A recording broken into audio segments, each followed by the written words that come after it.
All right. Hi, everybody. Kern Murphy here from Venom Inc., 72 Legions, in my recording studio here in Ohio, Custom Audio Mutation, where I also build guitar amps, all that good fun stuff. So I'm doing a new fancy thing. You can see me looking. I set up two cameras instead of just one. So I have my cell phone, super hi-fi, and I have my super hi-fi little USB Logitech camera. So, you know. Anyway, so I'm doing something. I'm going to turn in all my heavy metal cred today, and I don't care. So the mighty Metallica came out with another vinyl box set, and I blew it because I was broke a few years ago when they did the vinyl super box set releases of Kill 'Em All, Ride the Lightning, Master of Puppets, and Justice for All, and the Black Album. And I didn't buy any of them. And I'm a huge Metallica fan. If anybody knows, I have every Metallica record ever and love them all. I don't have the Lulu record because that wasn't a Metallica record. That was a collaboration. So I'm off the hook on that one. I am. But I'm a huge Metallica nerd.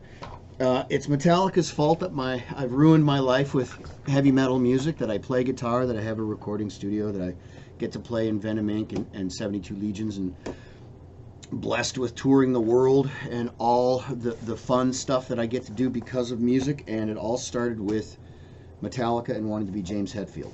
So when they announced that they were doing the Load box set, and here's where it gets a bit dicey for all you diehard thrash metal fans, I had to buy it because I'm a Metallica nerd. I've got all kinds of weird records and B-sides and this and that, and I'm unapologetic about it. I love the Metallica. The Load album was definitely a hard one to figure out when it came out because it was such a drastic, massive change. They definitely did a rock band thing, which was hard for somebody who lives and dies by And Justice for All to get it. But as the years have rolled by, I kind of appreciate what Load and Reload were, and I appreciate what Saint Anger was and is, and you know, all their post Black Album records I really enjoy as a Metallica fan, as a music fan, and you know, also as, you know, a professional musician who makes records, and you know, my musical style and my musical vision changes and goes through different things, and I have all kinds of different music that I record. And you know, my very first band when I was 17 doesn't sound anything like what I do now, you know. So anyway, here it is. Big herkin jerkin fucking 25-30 pound box set. I could do shoulder presses with it. I'm not taking it to the gym with me. This is not a surprise unboxing thing. I've already opened it. I had to. I will say one thing. Metallica, they shipped it via UPS. It came super fast. And the signature thing, the rule on this box set, I think this is a Metallica thing, like somebody has to sign for it. You can't do the little piece of paper where you give the permission for them to leave it. I appreciate that. But, you know, that kind of sucks if you're not home and they try to deliver it a couple times. What, they bounce it back to the Metallica HQ and you try again next week? I don't know. But anyway, luckily the amazing miracle wife Lisa Murphy was there and she signed for it for me. And I opened it last night and just went through it. And so I'm going to open it again. And we're going to go through it again because it's actually super fucking cool.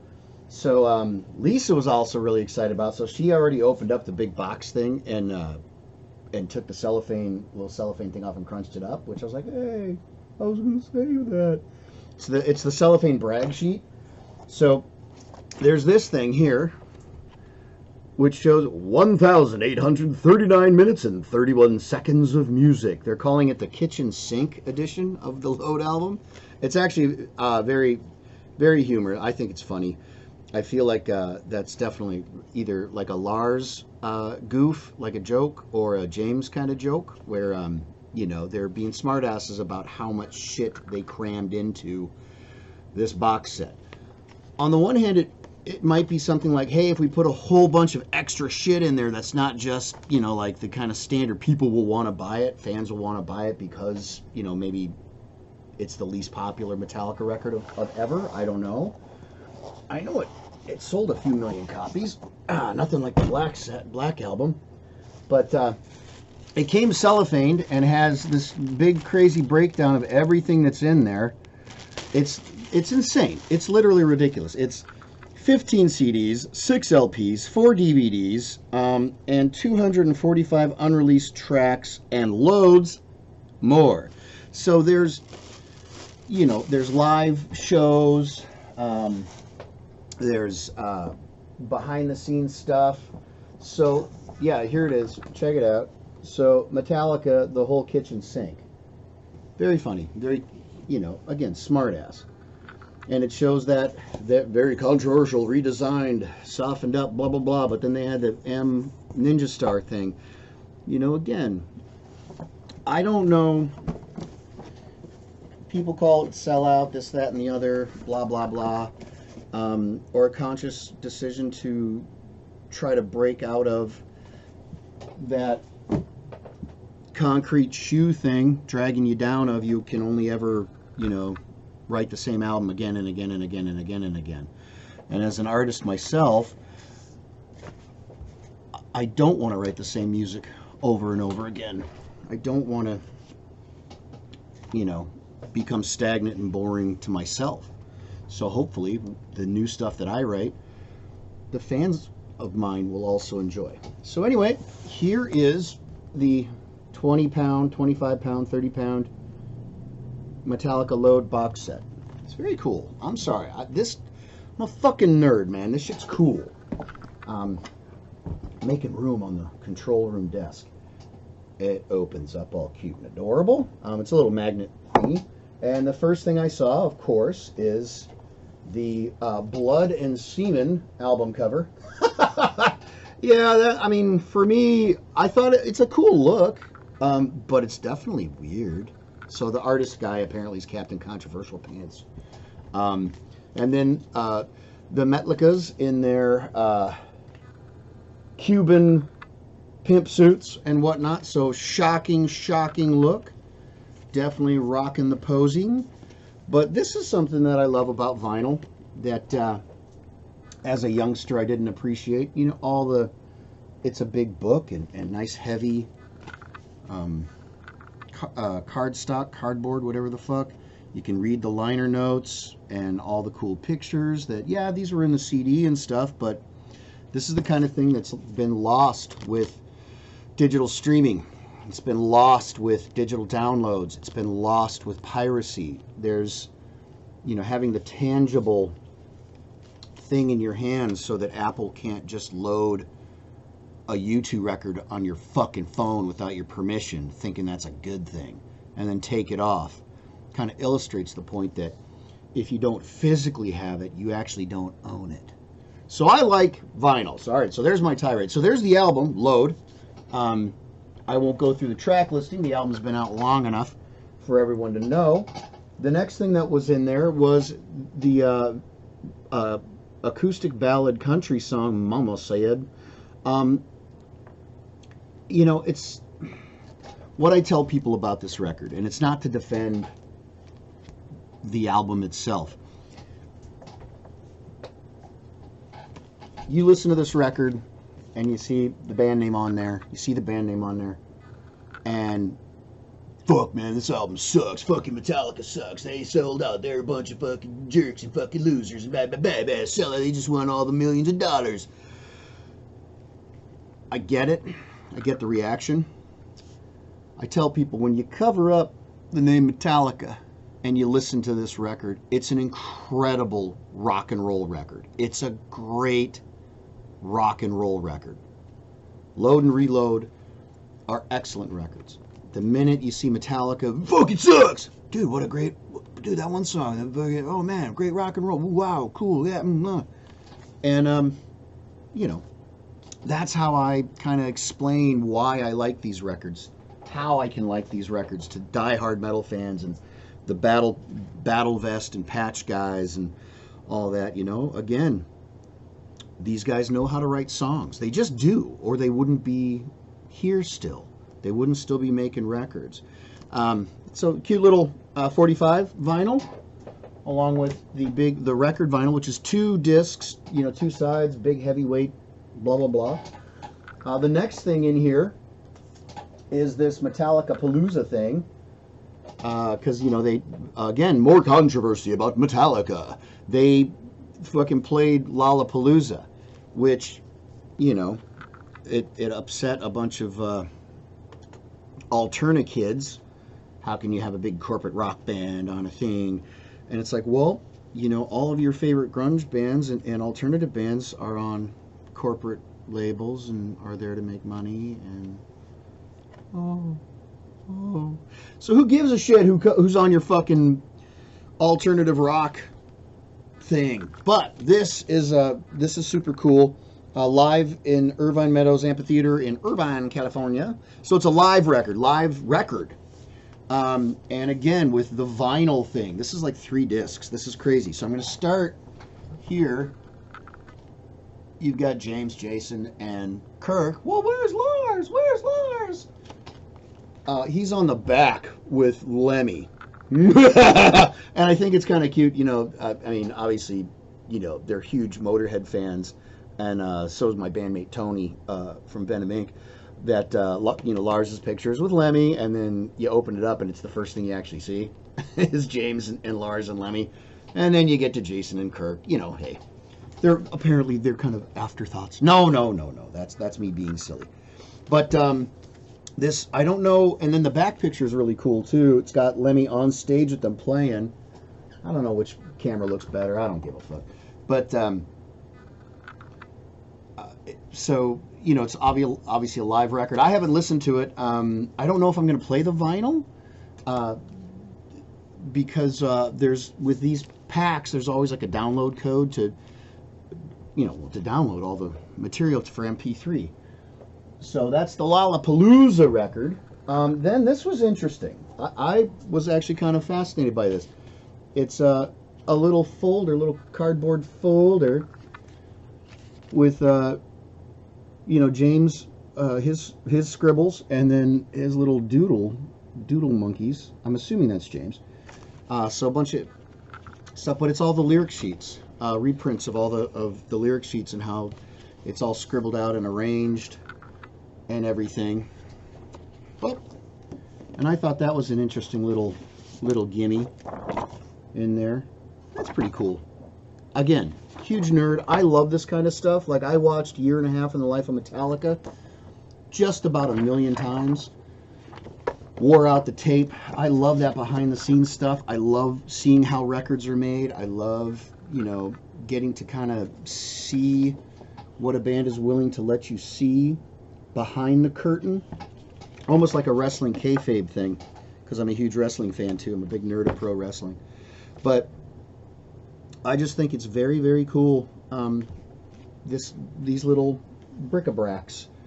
Then here's, you know, their Rolling Stone, Lollapalooza '96, where everybody lost their fucking minds.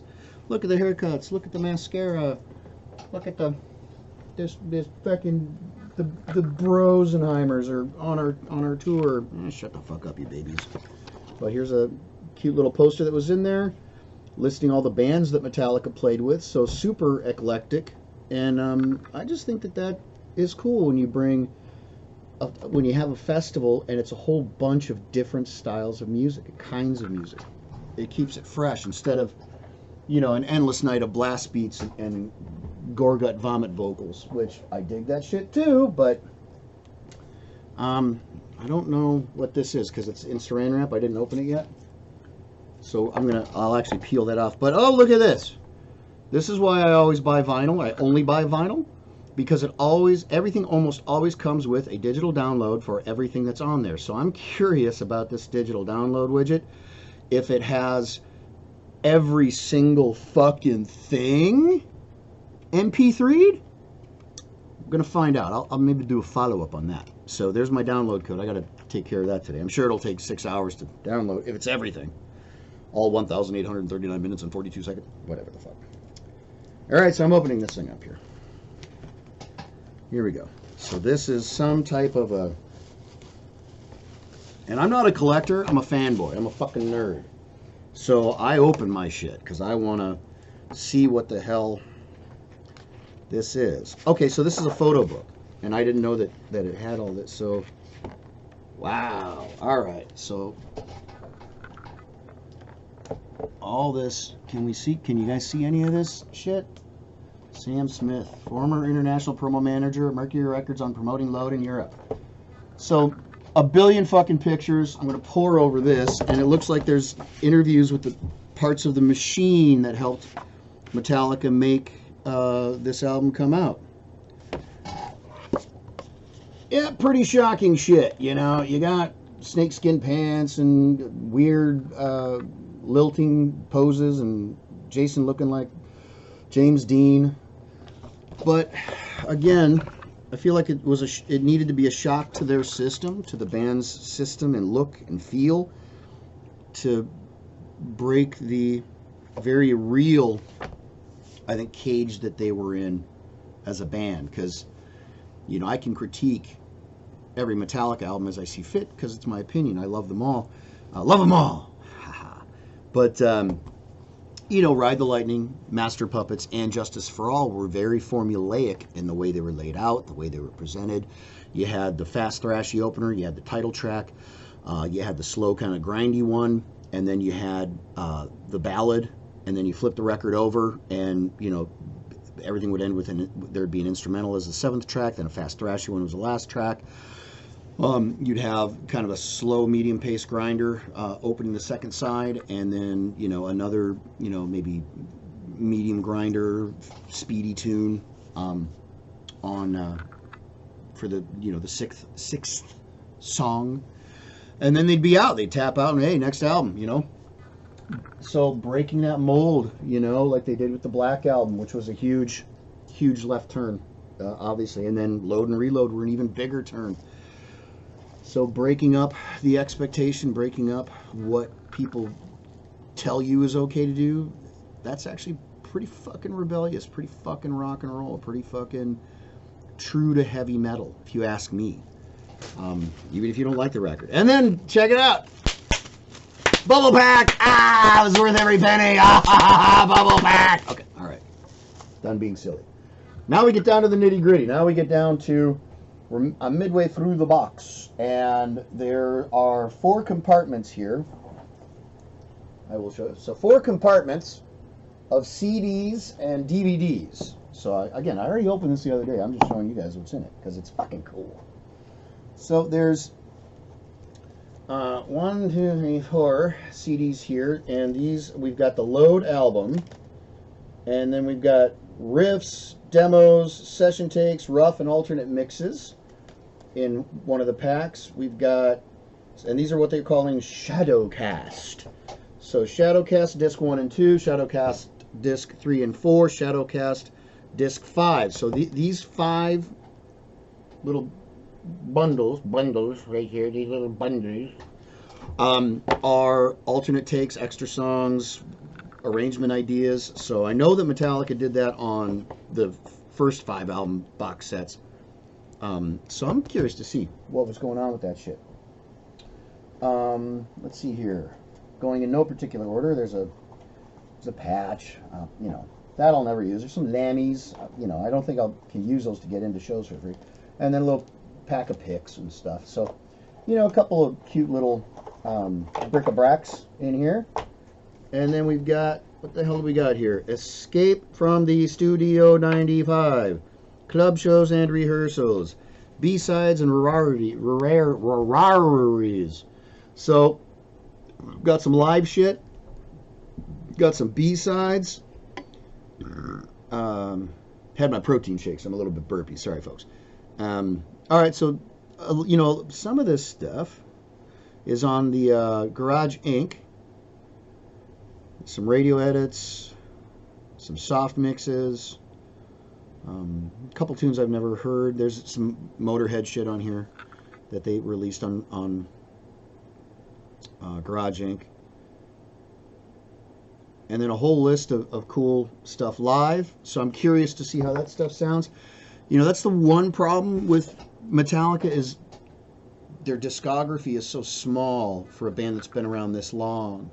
And so the song choices, so the live albums, you know, there's shit that they always have to play. Creeping Death, probably Master of Puppets, One, you know, that other shit gets lost in the shuffle. So a lot of the live stuff is always kind of like the same songs. I'm a fan, but not a huge live fan.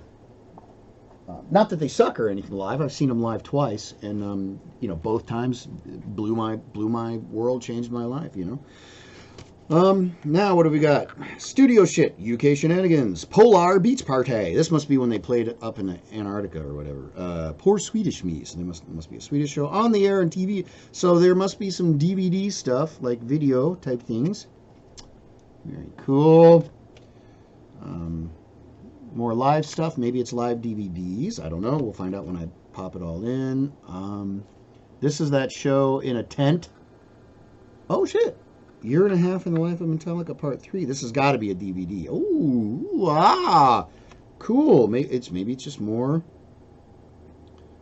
A Week and a Half in the Life. Oh, okay. Hold on. Yeah, Year and a Half in the Life Part 3. A Week and a Half in the Life of Metallica Part 1, London. And then Part 2, Castle Donington. So maybe these are like live DVD shows. So that's fucking cool. That's neat. Those will be interesting to check out because, again, Metallica nerd. And I'm not even apologizing. Now, these, I do believe, soundboard tapes, live. So these are more live things, yeah. Right here. Yeah, live things, yeah. And again, so we got intros, So What, Creeping Death, Sabotrue, Ain't My Bitch, Whiplash, Hero of the Day, Bleeding Me, Whiplash, King of Nothing, Bleeding Me. So live shows and a lot of the, you know, quote unquote, a lot of the same songs. Some shit's getting rotated around and whatnot. But again, you know, them at different points of their touring. Now, I don't know what the heck this is. Lord. So I'm going to open this. Maybe it's candy. We'll find out. Let's find out. So, hey, so some of this we're finding out together. All right, what do we got? What do we got? Okay. Oh, okay. So it's like little cards. They're on thin print paper with little Rorschach tests, maybe. What do you see? What do you see here? What do you see here? So, I know that's, again, I'm a lot cooler on stage with the guitar as my armor than I am off stage, but I don't care. So that's kind of interesting. You can't play poker with these, but those are cool. I like that. All right, so that is the bottom of the box set, everybody. I know 24 minutes of me yammering and yapping about fucking Metallica. But again, for me, Metallica is the reason why I play. It's the reason why my life is what it is. And because of that, my loyalty to this band, you know, hey, fuck you, take my money. But you know, for the money spent, I feel like this is a good payoff. Even if it is a load record, fuck you, dude. I dig the record. It's a great rock record. But there's, you know, again, during the load era, there's still Creeping Death, Master of Puppets, you know, So What. They played So What on stage. So fucking what? Pretty balls, man.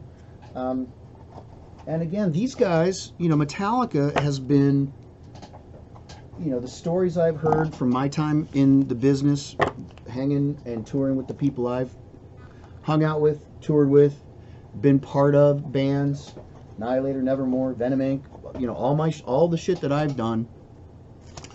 You hear these stories where, you know, Metallica was made by the time And Justice for All rolled around. They didn't need to fucking do a video.